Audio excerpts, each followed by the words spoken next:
I am presuming all of you are able to see the screen. So firstly, welcome to all of you. I mean, I'm so excited to be talking to each one of you, and I'm overwhelmed to see so many of you have come into the classroom also to see it, and many of you joined from home, taking out on a holiday. So it's my pleasure to be here, and thank you, Anubhuti and the team, for arranging this. As I said, I will start off by saying what I want to talk of. Largely, this presentation is about two parts. Obviously, it is about why wildlife photography, why is it important, what does it help us learn, and what does it mean for us. Obviously, and the second part is I wanted to share some of the small tips that I've learned over the years, and how does it help us. And I wanted to share with each one of you, and hopefully it will help each one of you take better photographs. The starting slide is finding North Star. Why North Star? I'm sure all of you know, and you can put in your chat boxes if you know the answer of why North Star is important. North Star was used in the olden days when there were no compasses to navigate, to help you find your way. So for me, this is a photograph I had taken in the remote place of Bengal. And if you see the center dot, that is the North Star. And the entire rest of the stars revolve around it. It looks as if they are revolving around it with reference to the North Star, which is remaining constant. It also means a lot for me personally, because my own journey is helping me discover where I want to be. So without much ado, let me start by a small introduction, and then we will get started on the main topic. So again, very, very clearly, I wanted to tell all of you guys, I'm not a professional photographer. I've had no formal training, unfortunately. And I'm hoping that with sharing some of the tips, some of you would be able to learn. I wish somebody had helped me learn these earlier on, and I would have started taking better photographs maybe earlier. I'm happier being behind a camera rather than being in front. So you would see more photographs by me rather than of me. This one is a very, very, candid moment of me in a place called Spiti, where I was running behind blue sheep, which is called ibex, in my excitement to take them. And one of my friends who was with me took this photograph. And trust me, I mean, it's in high altitude. So after some time, I was out of breath, and I had to take a lot of steps to come back and slowly come back. So in my excitement, I ran after them, not realizing how nimble and how fleet-footed they are. Obviously, I did manage to get a few photographs, but then on my way back, I realized how unfit we are as human beings and how exercise is important. Obviously, I did forget about it back after 15, 20 days again. I don't know how many of you like getting up early. I hate getting up early, excepting it is when it is to travel and to go to the forests. And I love travel. So that's a small introduction about myself. And if I have to summarize myself in a single word, I'm just an ordinary person with an extraordinary dream. So before we get started off, I just wanted to put a small question across to all of you guys, just to see that none of you are asleep. And I think Anubhuti will put across the poll. So each of you have 15 seconds to answer. You can read the questions on my screen as well as on this. Please select any one answer that you think is the right answer. It's open only for 15 seconds. Yeah, so please click and press the submit button once you have selected the answer. Yeah. Jaldi, jaldi. Time's up. Shall I end the poll? Yes, please show the poll. Let me see how many of our young friends have got it correct. Okay, so 56% have got it correct. You would be surprised to know that India and Bangladesh has the biggest mangrove forest. How many of you know the names? It is called Sundarbans. Sundarbans. Yes, very good. Has anybody been there? So this is my... Yes, sir, I have been there. Very good, very good, very good. So good to see more Sundarbans than half of our in audience West got it correct. Bengal. Very good. Oh, thank you. So this is a tiger in Sundarbans. See. Sir, I live in West Bengal and I have been there. Very nice. Have you seen any tigers there? Yes, sir. Royal Bengal tiger. Oh, Beautiful. Good. So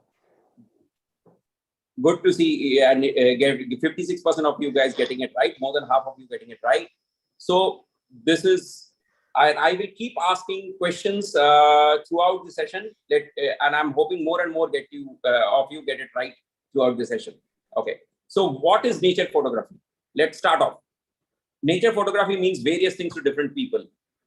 It means taking mammals, as many of you are aware, tigers, deers, leopards, etc. Birds, reptiles, so like snakes, lizards, etc. Macro photography, so taking small insects, flowers, close-ups, and then bringing it up. Taking landscape, beautiful photographs of landscapes, and many of you who are using your mobile phones can really take nice, beautiful landscapes and do that. Astro, and the first slide which I showed you, the title slide, was an example of an astrophotography. It is basically taking stars in the night or the moon or some of the planets that come closer at certain times of the night and taking them. So there are various types of nature photography that each one of you can try, and then over a period of time decide what is your interest and where you think you would enjoy taking most. What about me? What do I love? Well, I love taking mammals more than anything else, followed by birds. So most of my photographs that you would see are of different kind of mammals, mainly cat families. So here you see a leopard, a tiger, lion, and so on and so forth. And some of them the others here. The photo on the top right is a fishing cat. It comes out only in the nights. It is found largely in Delta, like Sundarbans, Orissa, Kerala, and many other places. And they are excellent at catching fish. I'm sure all of you know how difficult it is to catch a fish from a river or an ocean. So they are excellent at catching that. And they catch it in pitch dark night. So you must understand how agile and how beautiful this animal is. The bird on the bottom is an owl. It's one of the many owls that are found in India. And again, as I said, I love taking photographs of mammals, birds, etc. And you would see many such examples of them as I keep covering my presentation. So question number 2, I wanted to ask many of you, where in India can you see lions? Which state? So Anubhuti, would you want to share the poll, please? Okay, guys, like last time, 15 seconds to answer. Please press the submit button.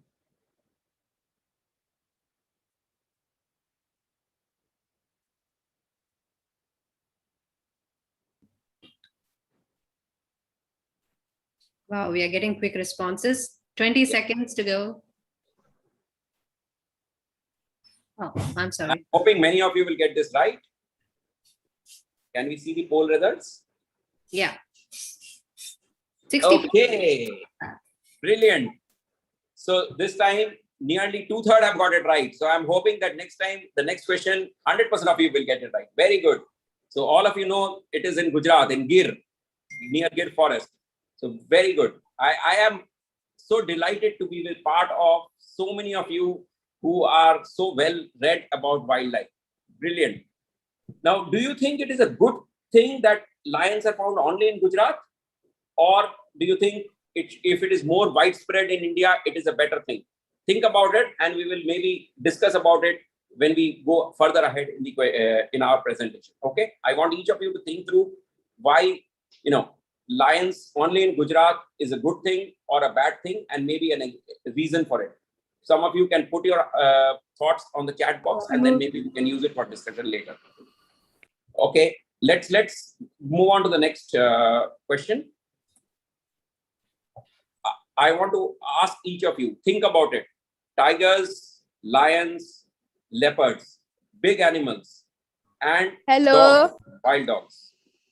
They are smaller animals. Which is the most successful hunter? When I say successful hunter, it means basically anybody trying to hunt 10 times, out of that, how many times do they successfully are able to hunt? Let's have the answers.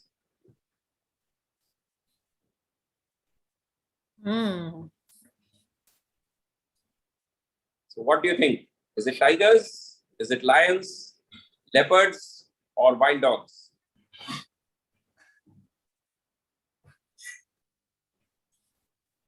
Let's have the poll results. Okay, so it's an even distribution by all of you. Yeah. Now, this is where all of you know, if you want to do a project given by your teacher all alone, do you think you will be successful? Or when you do it together in class, you will be giving better answers? The answer is wild dogs. And you know why they are more successful than all the other bigger and the more powerful animals? Because they believe in teamwork. They are all team hunters. So they are the most disciplined. While lions also hunt in pride, unlike tigers and leopards who are solitary hunters, wild dogs are the most disciplined hunters. Each member of the pack, and typically their pack could last between 20 to 40 dogs. They know their role. So there will be some who will chase, some who will lie in ambush, some who will confuse the animal and make sure that the prey moves in the direction where they want it to move. So each of them know. And there are some who know exactly when the pack which is chasing the animal is getting tired, and hence the next leader of the pack will take over. So remember this always. A teamwork is always much, much more stronger than any of you trying to do something individual. And that is why wild dogs successfully hunt at least 6 times out of every 10 times that they make, as compared to a tiger or a leopard, which is able to successfully hunt only 2 times out of every 10 attempts that it makes. Okay. So let's move on to our presentation now. We've had enough questions. We will again come back to our question and answer sessions later. So I wanted to really talk about this for a couple of minutes with each of you. Some of you may feel, I am able to travel. What about you? You have schools, you have work, you have colleges, homework. So how do you, manage to find time? Let me tell you each of these photographs, and I stay in a crowded city called Mumbai. So each of these photographs that I've taken are something that I've stepped out and not more than a couple of hours from my home and taken these photographs. So all of you have enough and more opportunities. Look out of your window, go to a nearby park, go out on a rainy day, and the photograph on the bottom is one of our bridge. And those of you who stay in Calcutta have a Howrah bridge like this. Those of you who stay in other cities have beautiful lakes, have beautiful bridges. So please take your mobile phones, even if you don't want to take anything else, take photographs, try it out, and then see which one you like. Ask others, and I'm sure each of you will be able to take beautiful photographs and you will be able to share it with others. So remember this, you don't need to travel far and wide to take nice photographs and to enjoy nature. It is there all around us. We just need to open our eyes and see it. Some more examples, make the most of it. This is again area in Mumbai that I had taken in the night. It is basically called as a long exposure photograph, where the reflections of the building and the boats which are there, I've just managed to shoot it. The one on the bottom is during rains. I got completely drenched, but look at the photograph. I love the greenery. I love the sunlight streaming in through the green trees. And this was not going to be possible if it was not taken in the rains. In Mumbai, we do have a lot of rains. The owl, this is called barn owl. Many of you would have seen it maybe at times. These are very, very commonly found in cities, but you have to look up. You have to know where the owls roost. They stay and coexist with human beings. So you don't need to really go to a forest to see this owl. This was incidentally taken in Mumbai city itself. And I just stepped out in the night. I knew where the owl roosts with its children, and I waited a couple of nights, and then I took this photograph of it. So again, all of you, please venture out, take your parents along, take your friends along, go in groups, take some nice photographs, and go and share it with others. Okay? So next question. Let's see how many of you get it right. This should be very, very easy. All of you know, right? Monkeys evolved into apes, and then apes evolved into what? Us, human beings. So what differentiates monkeys from apes? Tell me. Let's have the poll. I'll put a photograph of the monkey also.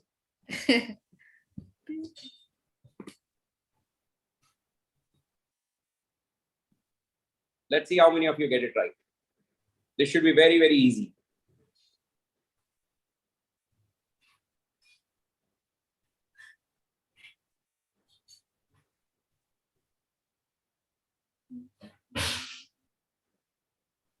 Okay, let's have the results. Very good. 60% got it right. Exactly. Chimpanzees do not have tails. Humans do not have tails, right? So we evolved from monkeys. The first thing that we dropped was our tail. And then obviously we became less agile.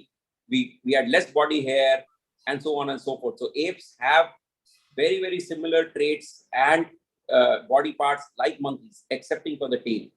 So that's the biggest way to differentiate between a monkey and an ape. Okay, good. So why wildlife photography? Why am I here talking about wildlife photography? A couple of reasons, and there are many more. Okay, so but I will touch upon a couple of them. One is documenting change. What happens? Things change. The climate is changing. The world is changing. There are animals. Their behaviors are changing. Their patterns are changing. So as you keep taking the same animals over a period of time, as different people take their photographs, you are documenting their change in their behavior. You're documenting their change in their entire evolution itself. It's not going to be seen over one generation, maybe. It's going to be seen over several generations. But these photographs that we take is helping us in documenting these changes. It's helping us in learning about them and comparing how they have evolved as we are evolving. So that's a very, very important part of it. These photographic records, these notes that we take, these sharing of stories that we share with each one of you are important documentations, and these help in understanding the impact of what we are doing on them and how the world is changing and hence how they are changing. The second important thing is about awareness and knowledge. Obviously, as we share photographs, we share stories, you are learning about it. As each one of you are then going to go around and share your stories or some of the stories that you hear today, you are spreading that knowledge. So that's really, really going to, increase an awareness. And why awareness? The more we know about something, the more we are going to be able to speak knowledgeably about it, right? So that is why each one of you learn in schools. Why? Because what you learn in school, it helps you when you go around speaking with others, when you go along and work later, you will know about that subject more. And that is exactly why it is equally important to talk of nature photography, to learn about the nature around us, because it's an integral part of us, right? So as you learn more, as you read up more, as you see some of the photographs, as you take more photographs, you will yourself have higher awareness and you will be able to identify. Imagine the fun of looking at a bird and identifying what bird it is. That's your friends will look at you and say, wow, I'm amazed that you know so many names of birds. Okay, what's the next advantage? Exercise, right? For taking any photograph of nature, we will maybe walk up the hill, we will walk a lot.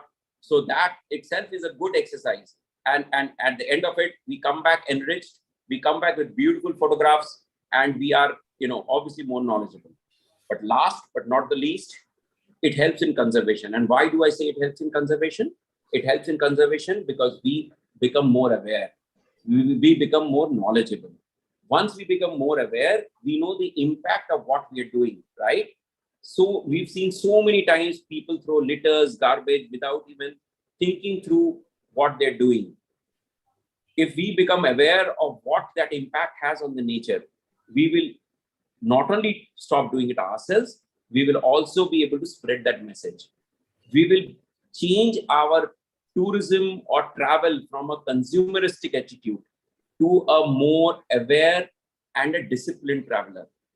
It is important to enjoy the nature, but it is also important that we understand that the impact of, as we are traveling, as we are mingling with nature, how we make sure that we conserve it. Please understand, our future generations were not as aware as us. Many of the animals, wildlife, trees that we see have drastically gone down. I'm sure all of you have read about it in your geography classes. You've read about it in the newspapers and other areas, right? We just want to be sure that we are not the cause of it. So it is extremely important that each one of you understand the impact of the actions, the deeds that you do when you travel, when you are at home, and how it helps in conservation, or how it, blocks some of the good things that, we will have to do. And it could be very simple, like taking care of a plant in your garden. It could be simple, like making sure that the sparrows that come to your house, you put a water bowl out and they get the water during summers. So think about what you can do to help in conservation. And why are we talking about conservation, right?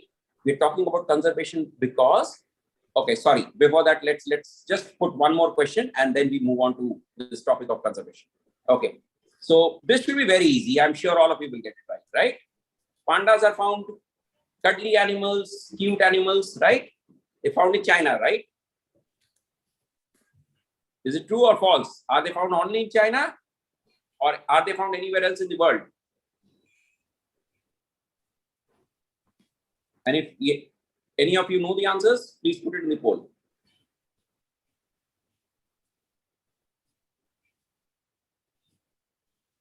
Okay, let's have the poll results. Okay, so mixed bag. Half of you got it right and half of you got it wrong. So what's the correct answer? Unfortunately, most of you got it wrong. Pandas are not found only in China. They're found in India also, but many of you don't know, right? There are red pandas which are found in India. This cute animal is called a red panda. Okay, this is not my photograph. This I have taken from internet just to show you as an example of what is a red panda. These are found in a park called Singalenia. It is in West Bengal. It's in the top hills of West Bengal, near Darjeeling and higher than that. They are found in Nepal as well. So those of you who thought pandas were found only in China, answer to that is no. They're found, but they're extremely endangered. Unless we protect them, unless we work really, really closely with people who are working towards their conservation, they will not be there. And unfortunately, maybe 5 years later, if I ask this question again, the answer unfortunately may be true. Each of us have to make sure that the answer remains false. Okay. So let's ask you another question. And this question is also equally important. Which bird? All of you know the national bird, right? It is peacock. How many of you know this question? Which bird was considered as the national bird other than peacock? Those of you who know the answers or want to guess can put it in the chat box. Okay? There is no poll. So just put it in the chat box. Any of you who know the answer? Let me again show the photograph so you know which bird it is. If any of you can want to guess.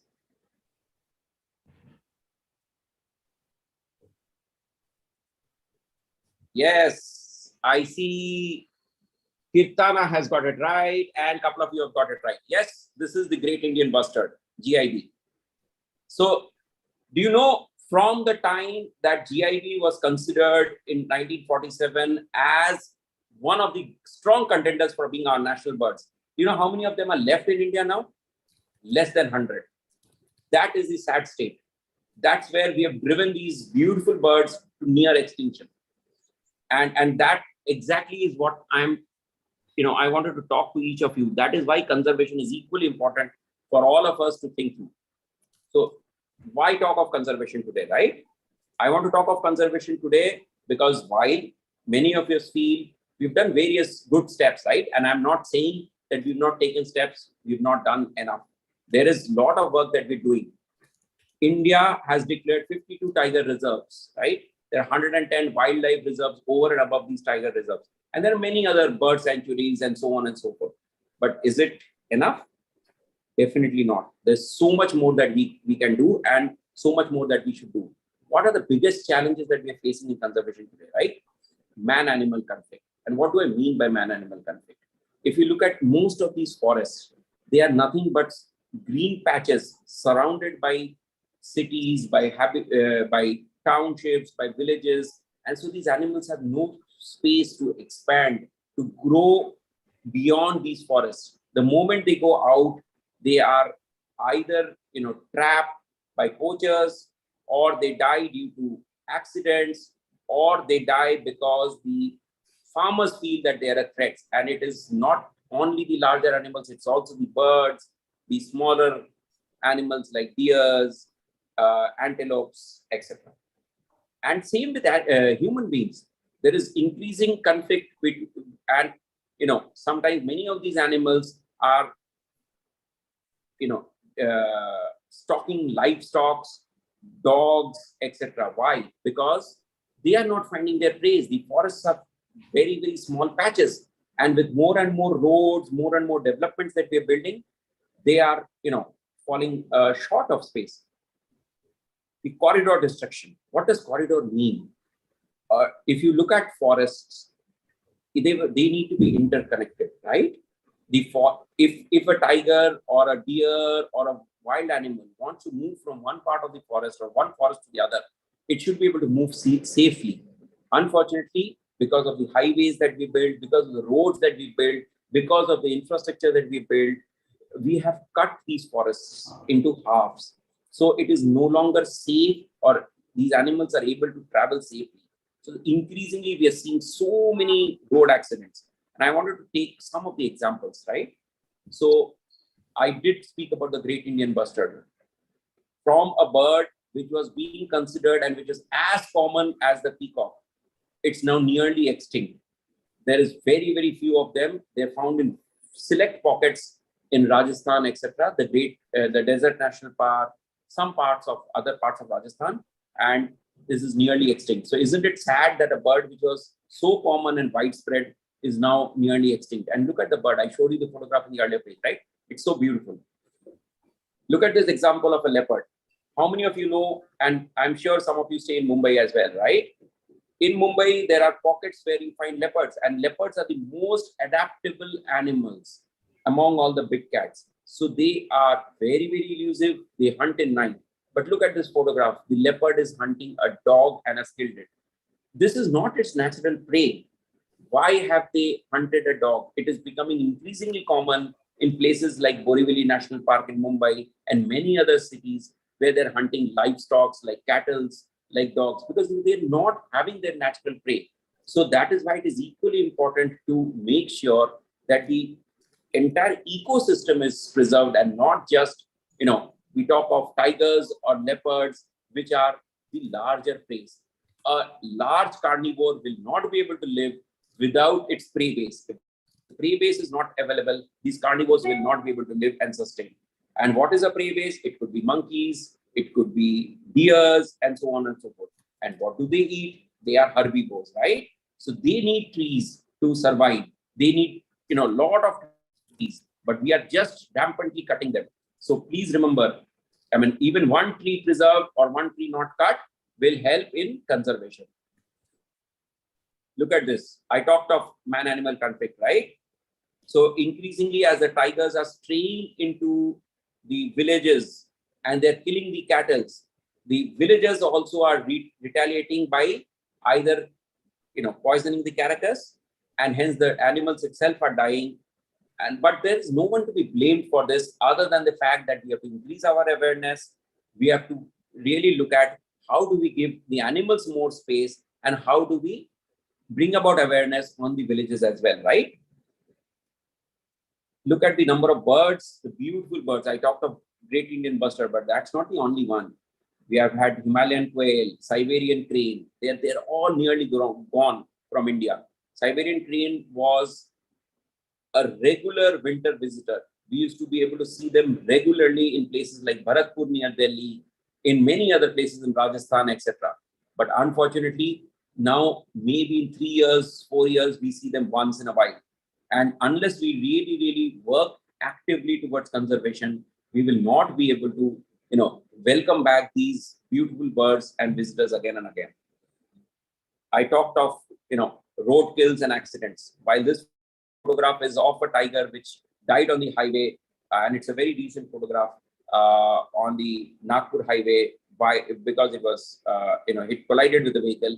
Trust me, increasingly and every day you would find many, many animals like deers, cats, wild cats, monkeys, which are getting hit, and many birds which are getting hit because we have built corridors, we have built highways which are cutting across the forest. And unfortunately, they don't understand that the forest and the highway are not something that they can differentiate.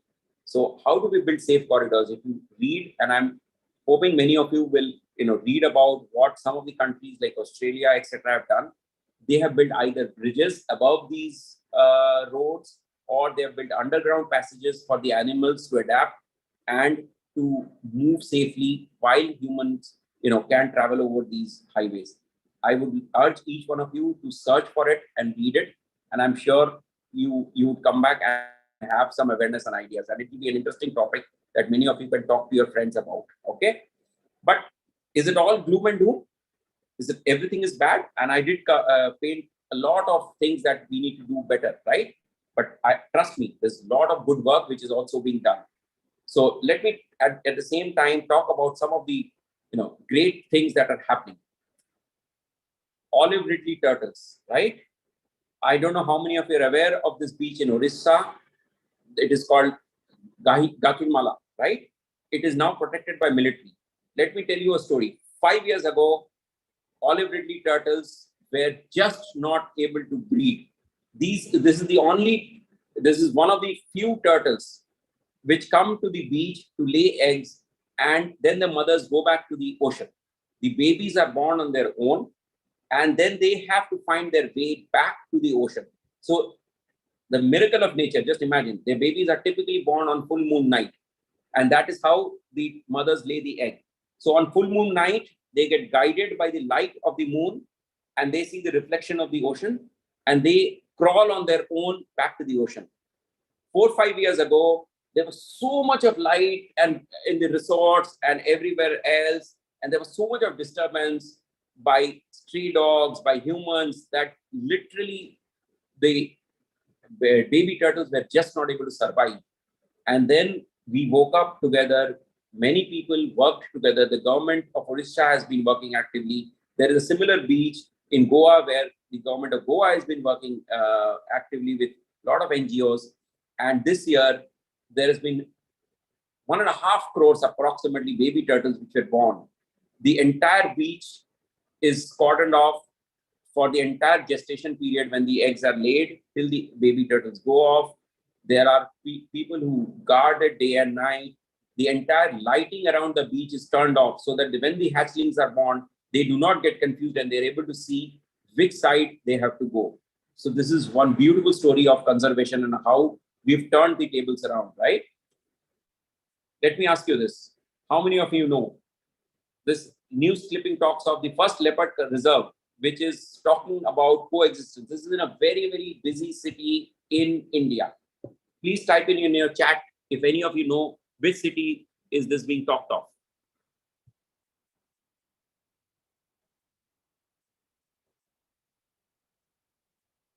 Not Mumbai. It's not Mumbai. In Mumbai, we do not have a leopard reserve. Read this. This is talking about a leopard reserve which is in the middle of a busy city. Yes.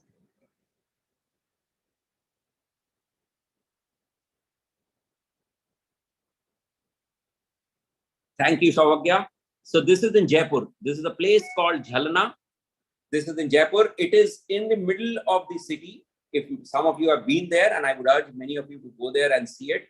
It's actually in an industrial area. It is in the middle of an MIDC. But they've conserved it so well that now I think there's around 30 plus leopards which are there, and they're thriving there. There are prey bays, there are nilgais which are there. There are a lot of other spotted deers. There are monkeys. There are beautiful birds which have started coming there now. And so this is a classic example of how each of us can preserve the green patches, and then the wildlife will come back. Trust me. Rhino, again, a very, very encouraging story. While it is still vulnerable, it was endangered. If we talk of 1986, it had moved to an endangered status. I'm talking about the single-horned rhino. In Africa, the grey double-horned rhino is still in endangered status. But in India, we have moved one notch higher. It is vulnerable, but it is moved from endangered to vulnerable now. And I'm hoping with the conservation attempts in Kaziranga, in UP, Dudhwa, in many other places, we will be able to bring this back, to a much more healthier population. So that's again a great story of how we have managed to preserve rhinos. And I did talk about red pandas, right? They're found in Arunachal Pradesh, they're found in Nepal, and there are a lot of NGOs who are working very, very actively to make sure that they're preserved and their habitats are preserved, and how they come together to save their homes, their trees. And we are seeing gradually, slowly, a steady increase in their population, and these beautiful animals are coming back, and we're seeing more and more photographs of them, and that's again an encouraging sign. Bera is a small village in Rajasthan. It's near Udaipur, again where, and this is not a forest, this is not a reserve also, this is just a small village. So many people go and visit it now, and you know why? It's because the villagers there have decided to coexist peacefully with the leopards. They have a very healthy population of leopards. Even if the leopards take the cattle, the villagers do not get angry. You know why? Because the villagers have realized that the income that they get from tourism is much more than what they get by losing one or two cattle. So now they are the biggest protector of these leopards. And there are so many beautiful examples like these all over India. But I just wanted to make sure that I talk of Bera as well, where leopards coexist with humans. And I wanted to speak about a few human beings, a few individuals who have been working very, very actively on conservation, because all these examples that I gave you, many of you may feel that this is a big organization, right? A group of humans who came together and made this change. But let me tell you, change happens with one person. Let me give you an example of Nuklu Foam. In 2013 or 2012, Nagaland killed more than lakhs of Amur falcons because the village there felt that they were destroying the crops. It was a misconception, but it went into global outrage. A lot of people criticized, a lot of people said, how can you kill so many beautiful birds, right? But what did one man do? He was one of the persons who was staying there. He decided to go house to house to tell people that it was wrong understanding on their part, and how if they conserve these beautiful falcons, they will come year on year. These are migratory birds. So how they will come year on year, and how these villages will earn much more, and how their conservation will make this into a tourist hotspot. Today, most people visit Nagaland or Manipur during the winter months to see these beautiful falcons who are migratory birds and who come for a few weeks to a month during this period. And the entire village has come across and has turned this entire story into a conservation story. And so today, to see these Amur falcons, one of the best places to do that is in the northeast. So imagine, from a place where they were being hunted to a place which is under conservation. Now let me talk of Ratanlal Malu. I'm not sure how many of you know. Let me tell you a few minutes about him. Somewhere in early 70s, I think 75, 76, if I'm not mistaken, late 70s, he moved to his village. There's a village in Rajasthan called Khichan. He moved to his village because he wanted to take care of his mother. He was obviously a younger person then than this photograph. One of the things that he decided was that every day in the morning before going to his farm, he started feeding the birds and taking out grains from his grain stock. Obviously, he was a farmer, right? So he had a lot of grains. He started feeding these birds before he went to the farm. He realized that there were some birds which came in for a few weeks, beautiful cranes, which came in for a few weeks, and then they flew off. So he asked around, what are these birds? Why have they gone away even when I'm feeding them? So his fellow villagers who were there for years said, they typically come once in a while, they are migratory birds, and then they go away, but they don't come every year. So Ratanlal thought, okay, let me make sure that I keep feeding all the birds, and next year they came back. So he again fed them. And a year after that, they came back, and he again fed them. And over a period, Khichan has been a turnaround story. Today, to see demoiselle cranes, and these beautiful cranes are called demoiselle cranes. And I'm sure many of you can see in Google the beautiful birds. They're grayish in color. If they fly, they look like they're wearing a tie. And these beautiful birds come there in lakhs and lakhs of them come every year because, like Ratan Lal Manu, there are many villagers now who regularly feed them. And so they know there is a safe habitat on their way for the migration.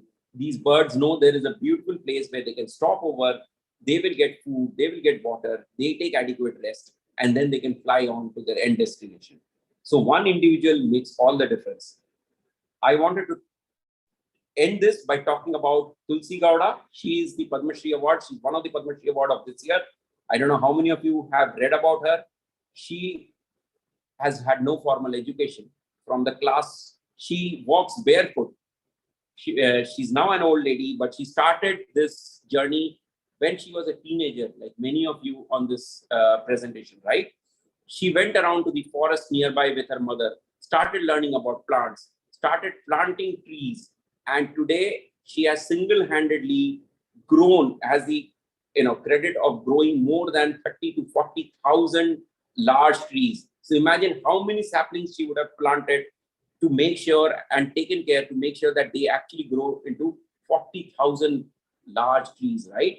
So that's like a forest. So single-handedly people make a difference. And today she's had the encyclopedia of forests, right? Because she knows each and every plant by heart. She can tell you what are the advantages, which herb to take when you fall ill.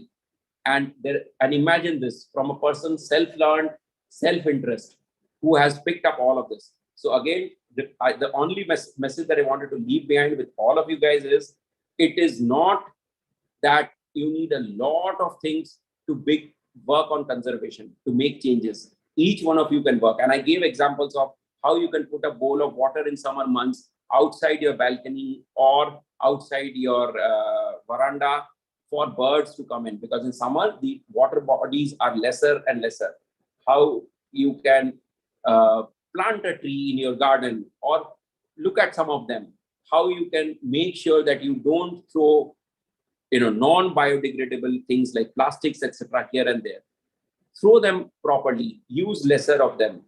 And when you spread this message, when you talk to your friends, talk to them about Tulsi Gowda, talk to them about Ratan Lal, talk to them about Nuklu Form, and so many others who have made the difference. And I'm hoping each one of you pick up tips from them and work on them as well. Okay? So that's what I wanted to talk of conservation. Now, let's change tax, right? I wanted to use this session because I think many of you also wanted to know how to take nice photographs or beautiful photographs. Unfortunately, I wish somebody had taught me this. So I thought I will spend a couple of minutes with many of you to use some of my top tips that I have learned or picked up as I have taken photographs. So the most important that I wanted to talk of, okay, is if you have a camera, or even if you're taking from your mobile phone, you have to move away from auto mode. What do I mean by auto mode? Most of you just open your camera button on your mobile phone, or you just remain on the auto mode on your camera.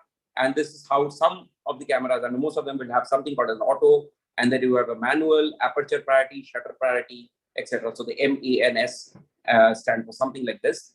Because unless you take decisions and you decide how you want to take the photographs, you will never be able to learn. Don't get discouraged if the photograph that you are starting at initial stages are not going to be as beautiful or as good as what an auto would be, right? It does not make sense. So keep changing. There are many apps on your mobile phones which will allow you to change the settings, or even on your mobile phones. So first and foremost, the most important tip is to move away from auto. Let me give you some examples of what you could do with a manual phone. And this is again something that is called very commonly as panning. You slow down your shutter speed, and as something is moving, and it was, in this case, it was just a cycle rickshaw which was moving, right? I just moved my camera from left to right and used it to show the motion. So you could do that. It could be done for animals also, even any slow moving animals. This was something I'd taken in Africa. It is a very, very common animal. They're called wildebeest. These are like our cattle, right? But I mean, and you would find many, many boring pictures of wildebeest. What I did was I wanted to take something which is different. So I just slowed down my shutter speed. I wanted to show the motion. I wanted to see them running.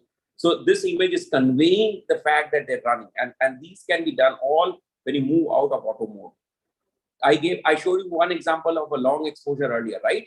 Which is this same photograph, and I've repeated it. I could not have taken and decided that I will take a photo for 30 seconds if I had remained on auto. All these in the night that you take, you will be able to take photos for longer periods if you move away from auto mode. And so this is the first and the most important tip that I want to leave behind with all of you guys, that you have to move away from auto. Two more related things on this. Whatever equipment you have, it does not matter. You have a mobile, you have a simple point and shoot camera, you have a little more sophisticated SLR or a mirrorless.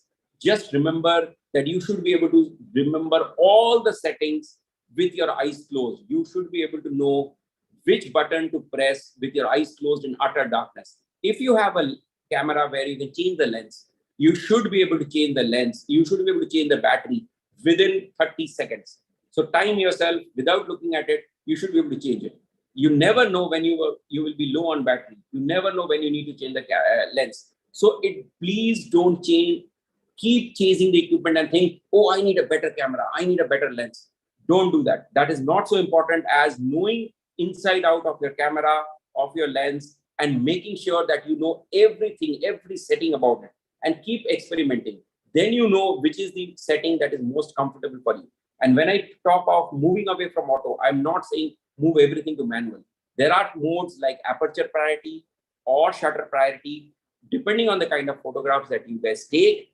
And for wildlife, I would more recommend aperture priority than anything else.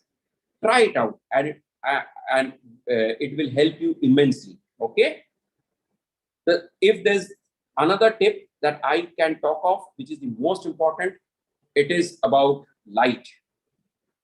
Photography is nothing but capturing, of light and subject. Light is your best friend. You have to learn about light. You have to know when is the best time to take photographs. Some of these photographs that I'm showing here, which I've taken, have been all during golden light. What is called as golden light? Golden light is the time during sunset or sunrise when the light is at its best, right? And you can see the difference in these photographs. They wouldn't have been like this if the light was not as flattering. You need to know when to go out and take the best photographs, because that is when the light would be at its best. So remember that in mind. Golden hour is the best time to take photographs. Some of you may ask, what if I do not have chance of going out at golden hours? Many of us end up shooting at harsh light, right? So let me tell you the example of what happens if you have to shoot at harsh light. Remember, there are shadows. Take this example, this very, very simple deer, right? I waited for it to come into the sunlight when it was moving through the shadows of the tree. And look at the difference that it makes when you take a subject in the middle of shadows and light. Take an example of this tiger. There were many of my friends and others who were there in the forest who were busy taking photographs. I waited for it. I left those opportunities because I knew that as it is walking straight ahead, there is a patch of golden light which is coming, a sunlight which is coming, right? And the rest of the photographs were in the shrubs, in the bushes, which was darker. So I moved my Jeep ahead and I waited for it. I gave up on some of those photographs. And when it came out into the light, it made all the difference in this photograph versus the others. So always pre-anticipate, pre-visualize the photograph that you want to take, see where there's a beautiful light, and you will find opportunities. You will find many such opportunities. This beautiful bird, right? I waited for it to come onto the bark of this tree, which was just in sunlight. Rest of it was in dark. And I could not resist taking this photograph. And you can see the difference for yourself. Look at this. This was again in a forest. The tiger was in a cave, in darkness. You have to wait patiently.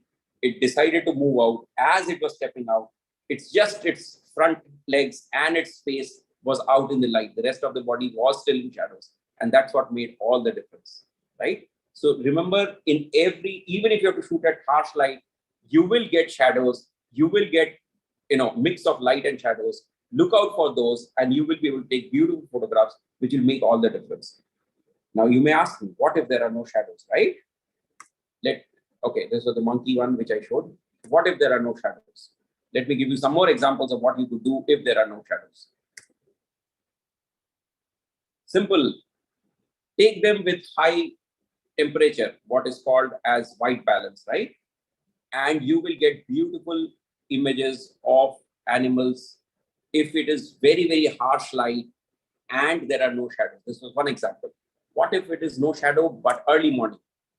This images of barasangas, which I took in a forest in UP, which was a fog-filled winter morning, very, very cold. Trust me, I was shivering.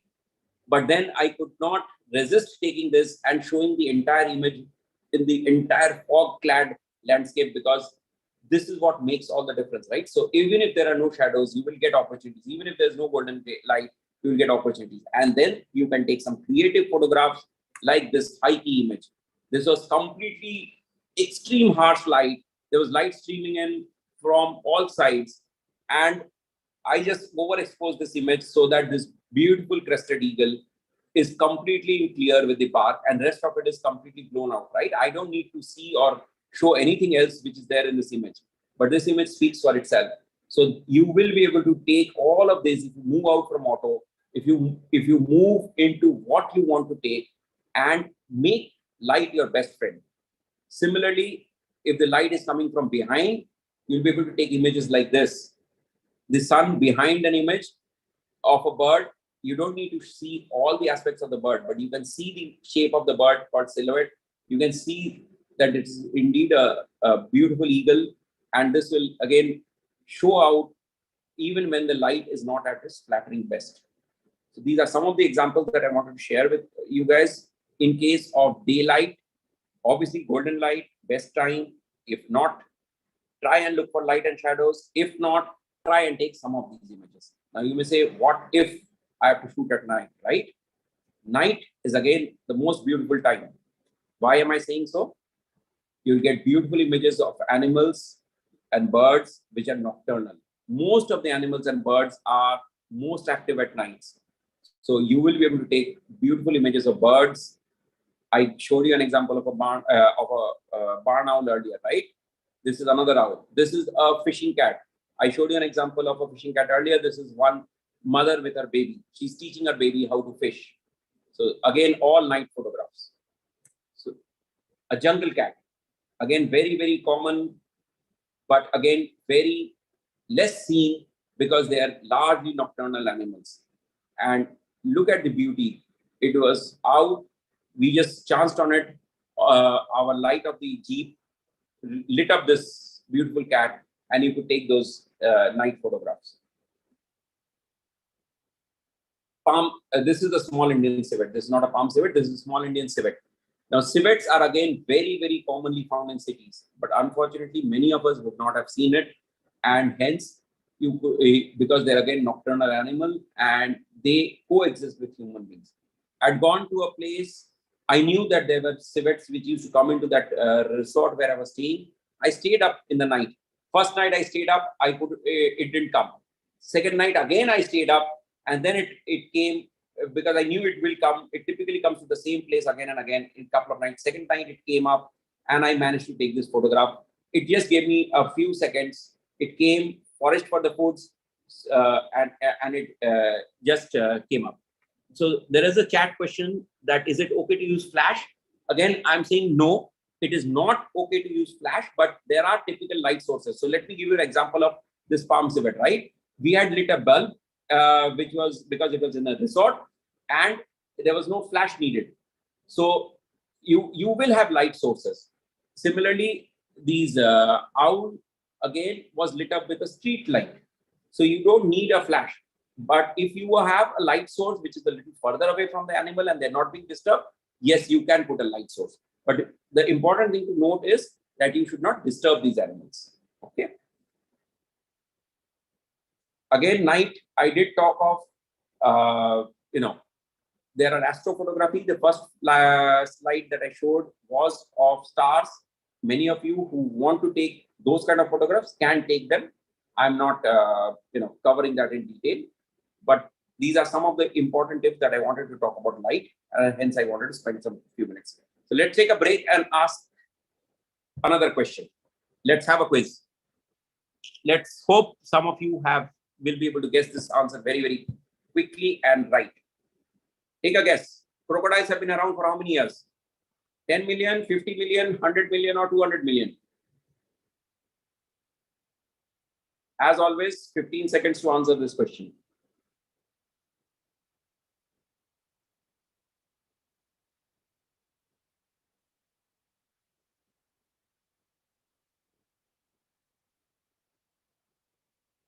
Okay, 200 million. That's the right answer. So they are older than even dinosaurs. That is how long they've been alive, right? And how they've literally survived and remained largely around that. So I just wanted to make sure that all of you are awake, and that's why I keep asking these quiz. And I hope my tips are not boring you guys. Okay, so moving on to the next tip. The lower the better. Why am I saying the lower the better? Lower the better means you get down at the eye level of the animal. So depending on what you're taking, try and lie down and take a photograph of the animal from a lower angle, and you will see all the difference that it makes. This crocodile that I took, I was in a boat, I lowered my camera a little bit more, and then I took it at parallel to the croc. So imagine if I would have taken it from a higher up, I would have never got the eye. I would have never been able to see the teeth. I would have never been able to see the claw. And it would have just looked like one more, log or something which is just lying, right? It makes all the difference when you are at eye level. Let me give you another example.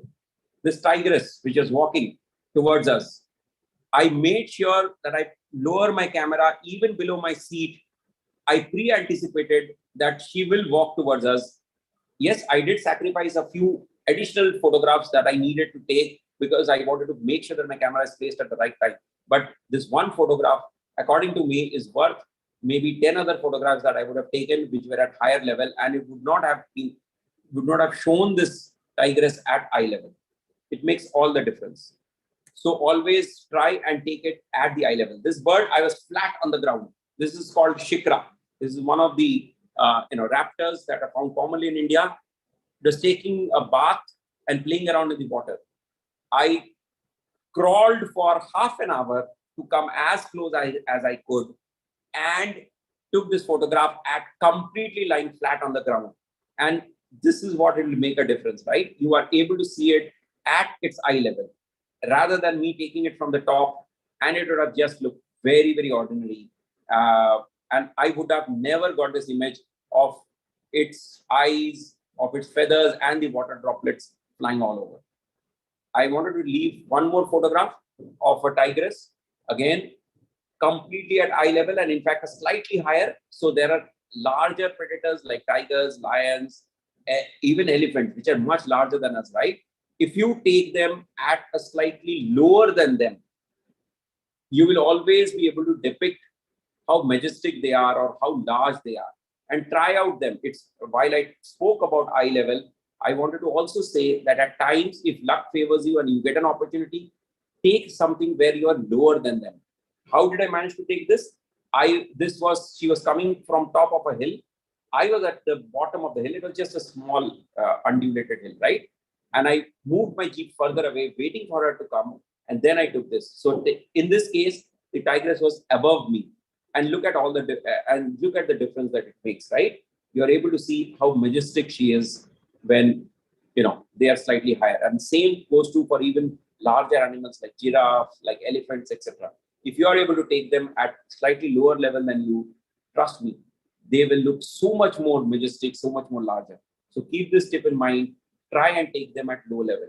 Try and go lower or to the level of the animal and see the difference in the photograph. Take one from when you're standing up, and take one when you're at their eye level, and you will see the difference for yourself. Next tip. 1 second, Indranil, I would just like to interrupt. We are reaching close to our session, and if you could just wrap up your tips a little quickly, we can have time for the Q&A. I'm sorry, I will rush. Okay. So the next tip is about eye contact, and it's, I just want to leave that thought behind with each of you guys. that if you are able to make eye contact with the animal, that is what it will make all the difference. So remember that and keep that in mind. It will make all the difference. If you are able to get that animal in front of a water body, use that to your advantage, use the reflections, and that will make all the difference. Okay. I for want of time, I'm going to rush through this. I will rush through this quiz. It's okay. We will not take this poll. The next tip again here, try and take actions, try and show motion. It will make all the difference. Imagine these photographs of these birds standing or perched versus them flying. That makes all the difference, right? So always try and show some motion in your photographs. And I gave an example of a panning shot, or these birds which are about to fly off, or this bird in flight.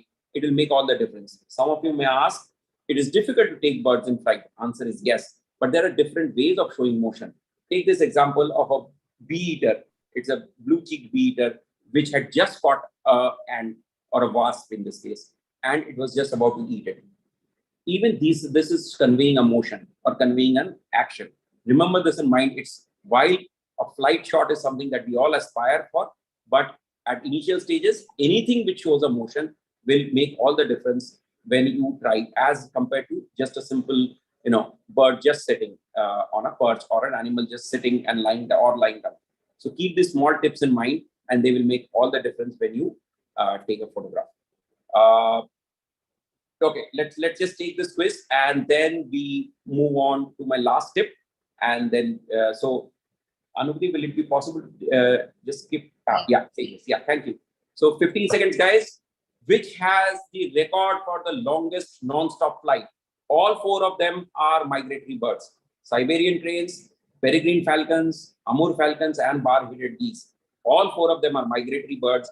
All four of them do come to India, but which of them has the record for the longest non-stop flight?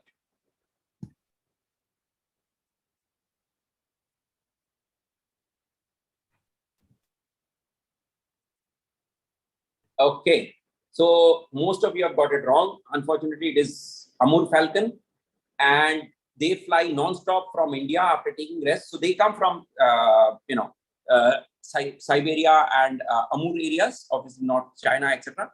And they have the record of flying the longest non-stop flight from here to Africa. Peregrine falcons have the record for flying the fastest. They are as fast as the cheetahs.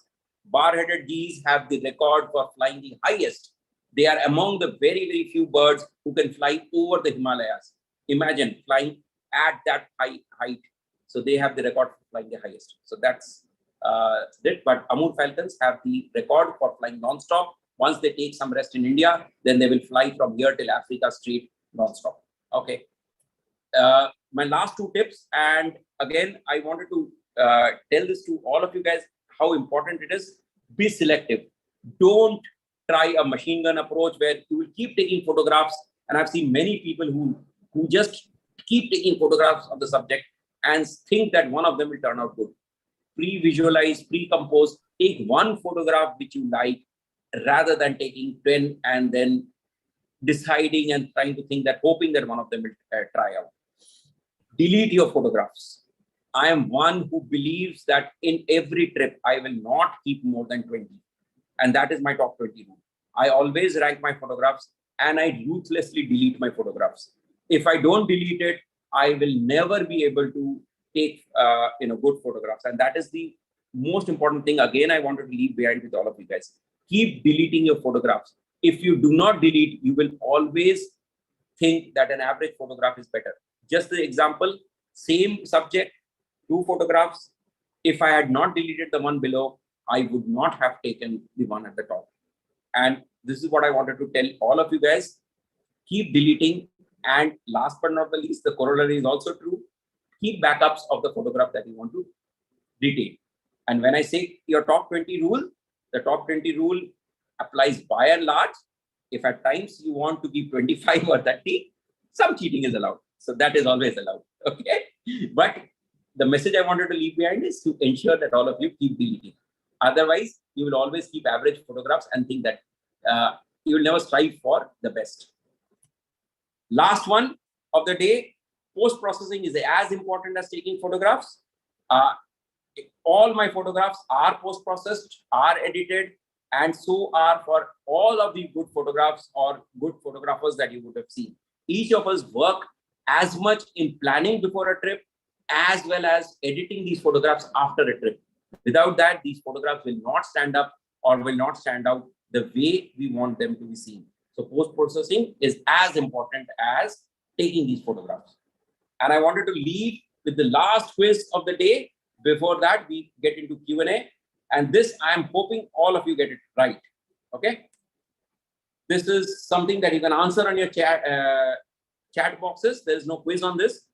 And I am giving you guys 5 seconds to see that if you can answer, which is the only animal which can sleep on its back. And then we are on to question and answers. So each of you can ask me questions.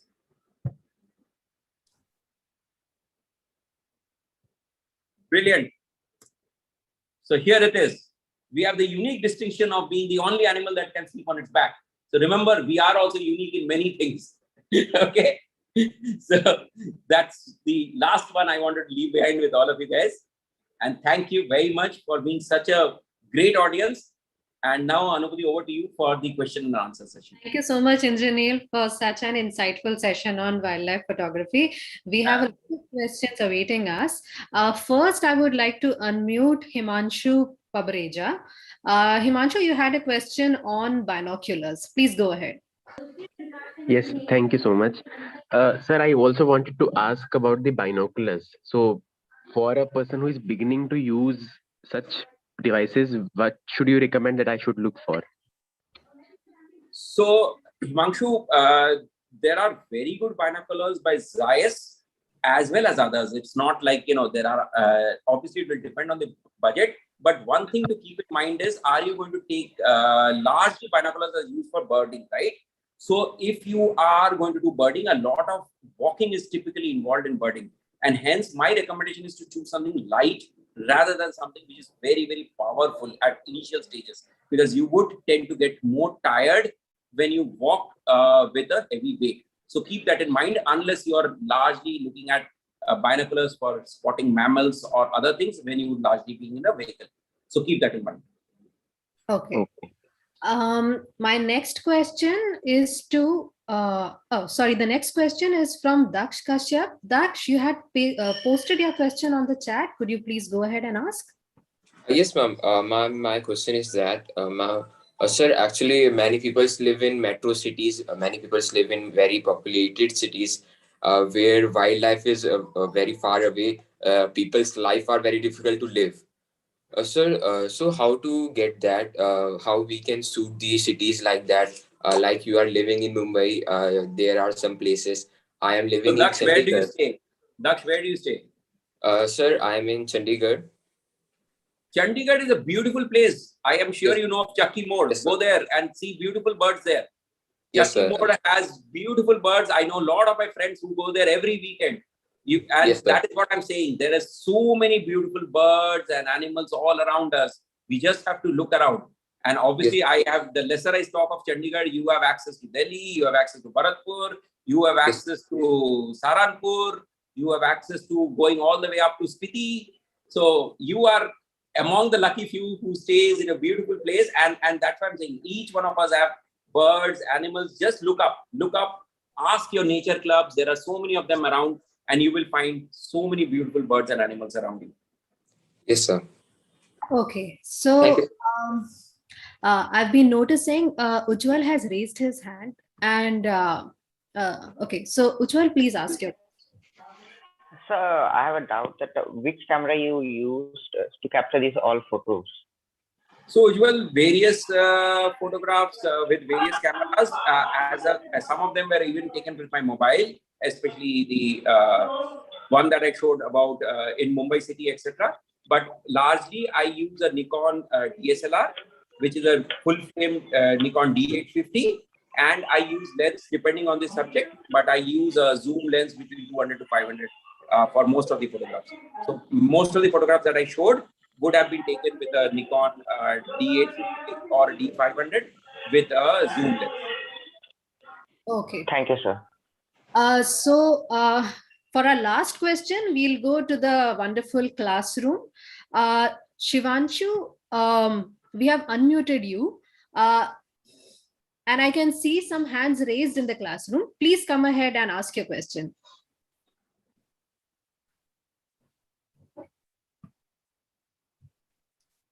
Shivanshu, I would request you to unmute yourself and then come ahead and ask your question.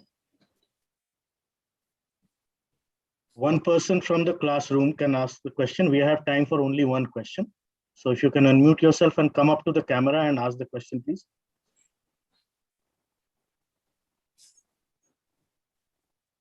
I think there's some issue with the audio. Maybe Audio, we can yes, we yes. can ask somebody else. All right. Or just ask them to put the On the chat. in Yeah. the chat. Yeah. Yeah, We'll get back. So, We are reaching that yeah. time. So Anuti, so just keep a track of that. One Yeah. last question and then. put your question in the chat strip, and meanwhile, we'll take the last question from Akshat Saxena. Akshat, I see your hand raised. Please unmute yourself and raise your query. Yes, ma'am. Ma'am, so my first question is that, ma'am, is for flower, like the plant photography, included in the wildlife photography? First question is this. Okay. Yes, I did Yes. talk of in the Okay. first slide that Yeah. nature photography includes everything, Okay. right from plants, birds, etc. Everything. So yes, plants Yes, ma'am. are. And I have two more questions. Can I ask that? Yes, please go ahead quickly. Yeah. So, like, second question is that in the tiger pics which you have clicked, did you use your zoom for safety in that? Yes. Yes. In most of the cases, Yeah. the tiger was far off. Okay. There were some scary moments, and if you have Yeah. time on another session, another Yeah. day, I will tell you about some of my close encounters with my Okay. And the third question is that how to stabilize the night pics, because in night pics we have to increase Yes. that shutter speed, shutter speed to get more of the light. So So there for are two that, ways. how can we stabilize that? Typically try and take them with higher ISO. Take them on single point focus, because if your subject is in lit, so instead of taking multi-point focus, take them on single point focus, Okay. and take them on higher ISO. Okay, so like we can use this method for animals also, no? Because we don't need that light source for them that then. Yes, you can use. It will depend on this type of photographs that you take. And if we ever get a chance to do a much more detailed workshop, we will Yes. be able to cover them. And But I would yes. encourage each of you to read up on them, and I'm sure you'll get many of the Yeah. ideas. Okay, and there's one last question that like in photography, yes. So like in photography, can we right now I'm clicking pictures using filters, filters. So is it okay using filters or not? It is, see, photography is something that you have to like and your audience has to like. What tools you use is not important. So if you and your audience likes it, take with filters. Otherwise, try it without filters and see what works for you. Okay, next question or whatever. So thank you so much, everybody, for staying up with us for this wonderful session. Thank you so much, Indranil, for delivering this informative session on wildlife photography. I would now proceed to close this session. Thank you especially for the classroom that has joined us through Shivanshu. Please stay tuned and keep visiting Young Environmentalist. Thank you.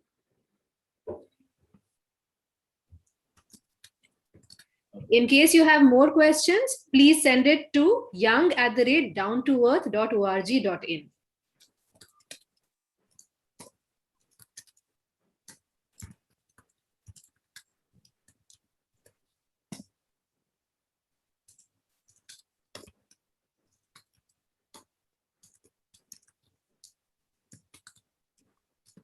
Okay, can you unmute everybody? Some of the questions which were asked in the chat, if you could send it to me, I will try and answer them on an email, and you could share it with me. Yes, that we will do, Indranil. Can you unmute everybody, whoever is there? Anubhuti, Sukan. Yeah, I have done that.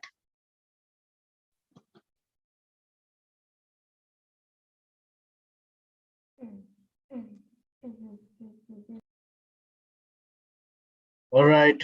Everyone, thank you so much. Bye. Have a very good weekend. You can Bye, all sir. unmute yourselves. Bye, Thank you, sir. sir. Bye. Thank you, sir. Bye. Bye, Bye, sir. Thank you, sir. Bye, Thank you, sir. sir. Bye, sir. Thank you, sir. Thank you, sir.